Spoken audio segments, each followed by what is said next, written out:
Welcome back to anime world guys. And आज हम बात करने वाले हैं अटैक ऑन टाइटन के लेटेस्ट चैप्टर 131 के बारे में। इससे पहले कि हम शुरू करें, आप लोगों को मैं बता देना चाहता हूँ कि 90% ऑफ पीपल जो देखते हैं इस चैनल को उन्होंने सब्सक्राइब नहीं करा है। एंड ये हमें हेल्प करता है और वीडियोस बनाने के लिए। एंड इसलिए अगर आप लोग बुरा ना माने तो प्लीज़ सब्सक्राइब करें। एंड हम शुरू करते हैं वीडियो के साथ। तो इससे पहले कि हम आगे बढ़े, मैं आप लोगों को एक स्पॉइलर वार्निंग भी देना चाहता हूँ, क्योंकि आगे हम 131 के डीपली एनालाइज करने वाले हैं एंड उसमें स्पॉइलर ज़रूर होंगे। तो शुरू करते हैं। चैप्टर का नाम रम्बलिंग। ये चैप्टर वहीं से कंटिन्यू होता है जहाँ पे हमने उन लोगों को लास्ट देखा था। ये चैप्टर बहुत ही ज़्यादा इम्पोर्टेंट है अटैक ऑन टाइटन के लिए। क्योंकि ये हमें दिखाता है attack on Titan on its core क्या है।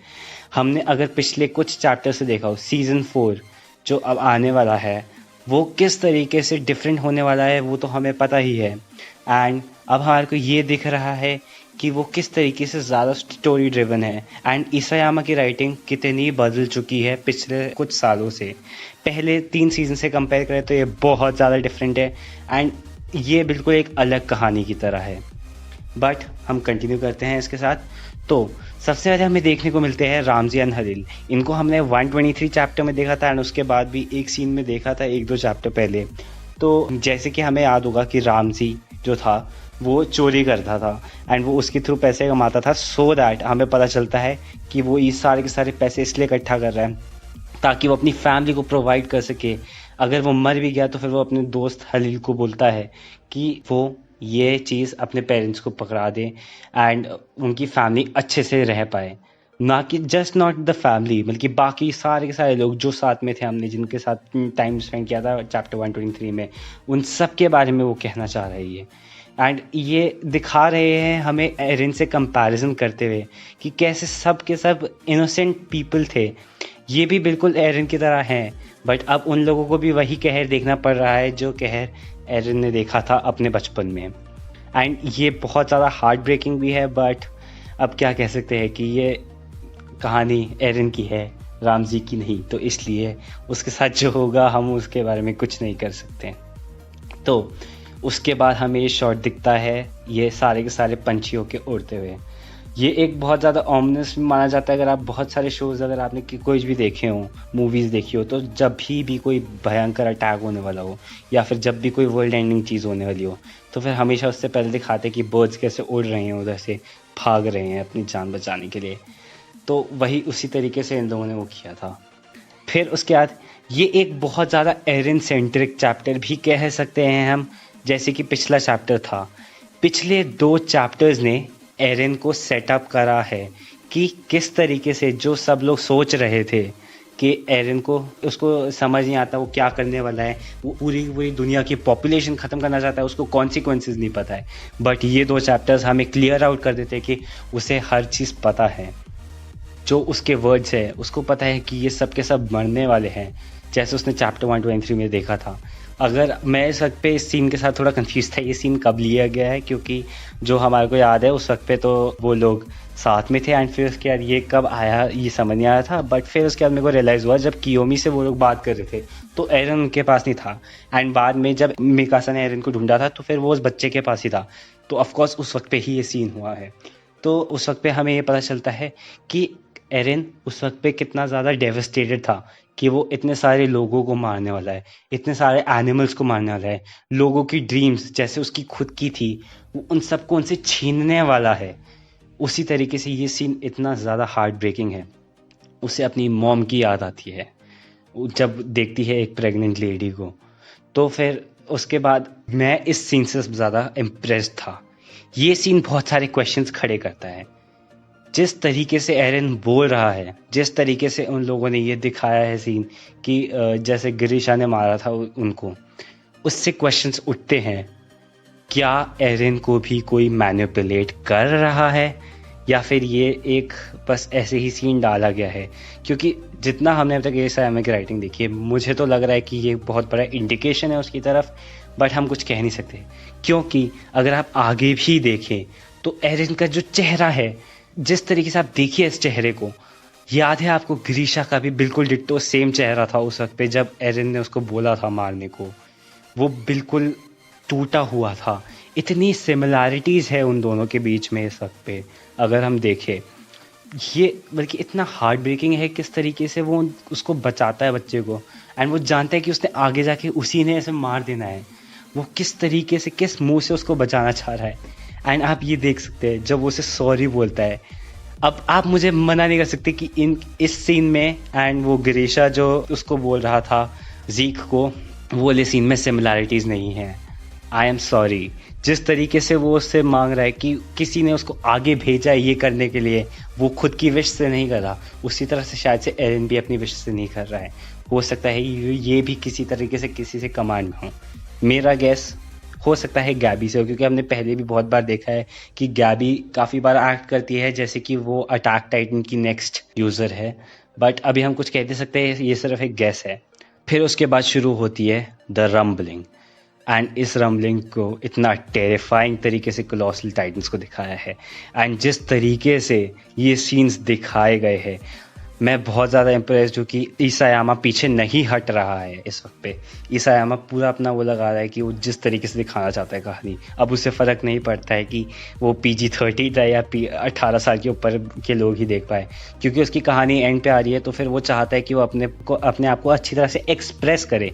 एंड ये बहुत अच्छा पार्ट भी है कि मैगजीन्स वालों ने एंड जो उनके यहाँ मांगा के जो स्टोर्स हैं उन लोगों ने इसको किसी भी तरह से सेंसर नहीं करा है, क्योंकि ये एक बहुत अच्छी तरीके से स्टोरी टेलिंग को भी करता है, क्योंकि वो जिस तरीके से जो ऑथर चाहता है उस तरीके से कर पा रहे हैं।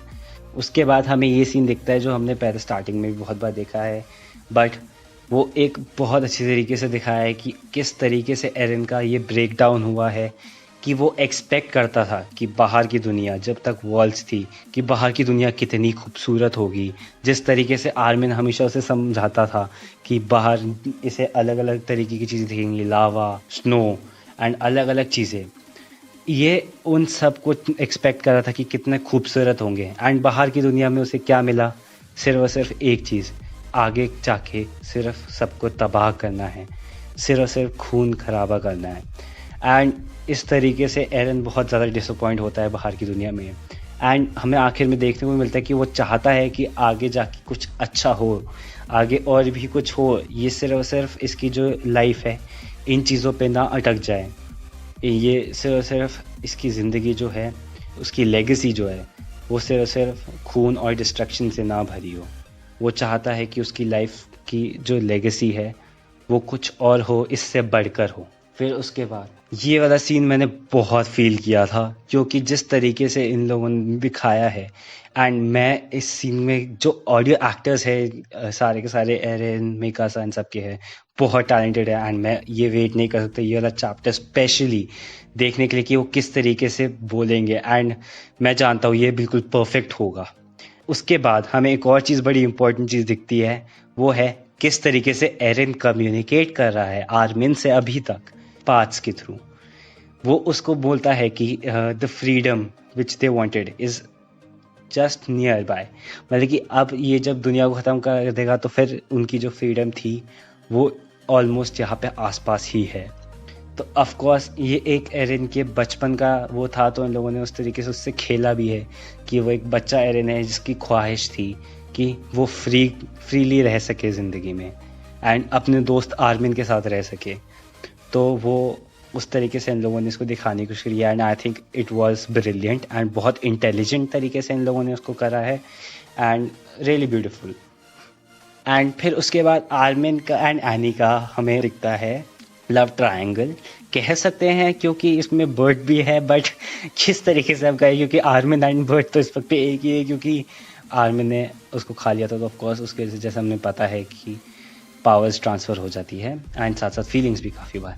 तो इस तरीके से हमें देखने को मिलता है कि अब मुझे ये नहीं समझ आता कि ऑफकोर्स ये बर्ड ही है, ये आर्मिन नहीं हो सकता, क्योंकि आर्मिन ने इतना टाइम कभी स्पेंड नहीं किया एनी के साथ। एंड उसके पास इतनी ज़्यादा फीलिंग्स होना एनी के बारे में इज़ क्वाइट वियर्ड। हाँ, उसने बहुत टाइम स्पेंड किया उसके पास जाके, बट हमने ये उसको पावर्स मिलने से पहले कभी नहीं देखा था एनी के पास जाके ऐसे बात करते हुए। तो कह सकते हैं हम कि मोस्ट प्रॉब्ली बर्ड की फीलिंग्स ही है जो उसके अंदर आ गई है।